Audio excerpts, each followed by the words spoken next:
చదివి ఎండి చదివి ఒక స్పెషలిస్ట్ అవ్వాలంటే 7 సంవత్సరాలు 8 సంవత్సరాలు చదవాలి.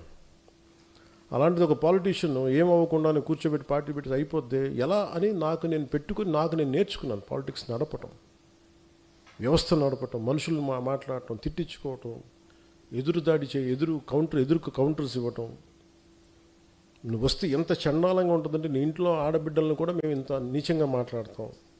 మన సంస్కారం వాళ్ళ మనుషులు ఎవరిని అనడానికి ఒప్పుకోదు. ఇవన్నీ తట్టుకొని ఇప్పుడు నన్ను తిడుతుంటే నా మైండ్ ఎట్లా అయిపోయిందంటే రాటు తెలిపోయింది. నాకు లోపల స్పందన పోయింది. నాకు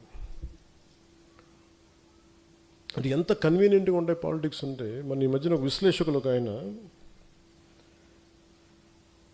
నేను అమిత్ షా గారు మాట్లాడుకుంటామంటే ఆయన పక్కనే ఉండి విన్నట్టుగా మాట్లాడారు. అంటే నాకు ఆయన అంటే చాలా గౌరవం, నాకు చాలా గౌరవం. ఎందుకంటే ఆయన ఇంట్లో పెళ్ళికి కూడా వెళ్ళాను నేను.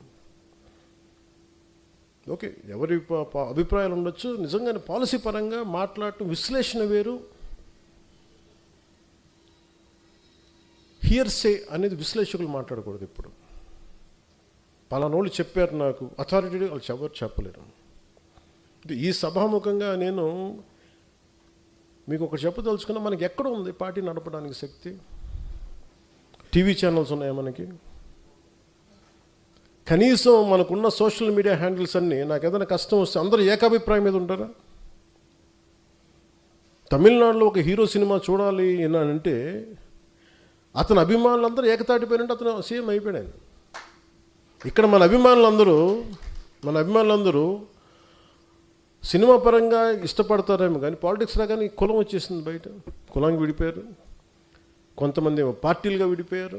ఎక్కడ ఏకాభిప్రాయం ఉంది ఇక్కడ? మరి ఇలాంటి వైరుధ్యమైన వాతావరణంలో ఎదిగి ఇక్కడ దాకా రావటమే, ఒక కొండరాయిని బద్దలు కొట్టుకొని ఒక మొక్క పెరిగి తెల్ల పెరుగు అంత కష్టం వచ్చింది. అంటే మనకి గుదిబండ్లు పెట్టేశారు, గుదిబండ్లు పెట్టుకుని ఇంత వచ్చింది మొక్క. అంత కష్టం ఆంధ్రప్రదేశ్ పాలిటిక్స్. నువ్వు ఎలా గెలుస్తావో చూస్తాను అనేవాళ్ళు ఎక్కువ.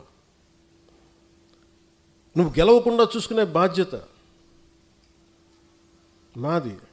నేను ఎవరికేం ద్రోహం చేయలే, వాళ్ళ గురించి ఎప్పుడు నెగిటివ్గా మాట్లాడలా.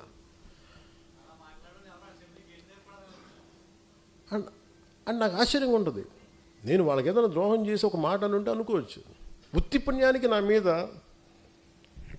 మనిషి నాకు ఏదో కులంలో పుట్టి తీరాలి కదా, అబ్బా చాయిస్ ఎక్కడ ఉంటుంది? అలాంటిది కూర్చోబెట్టి మొన్న ఈ మధ్యన కూడా ఏదో చూస్తున్నాను. పవన్ కళ్యాణ్ ఎక్కువ ఈ మధ్యన ఎప్పుడు కులాల గురించి మాట్లాడతాడు అంటే కులాల గురించి మీరేం మాట్లాడుతున్నారా? కులం అనేది ఒక సామాజిక సత్యం, ఇట్స్ డామ్ సోషల్ ఫ్యాక్ట్. అది సత్యం, అందుకే దాన్ని ఏం చేయలేదు దానికి.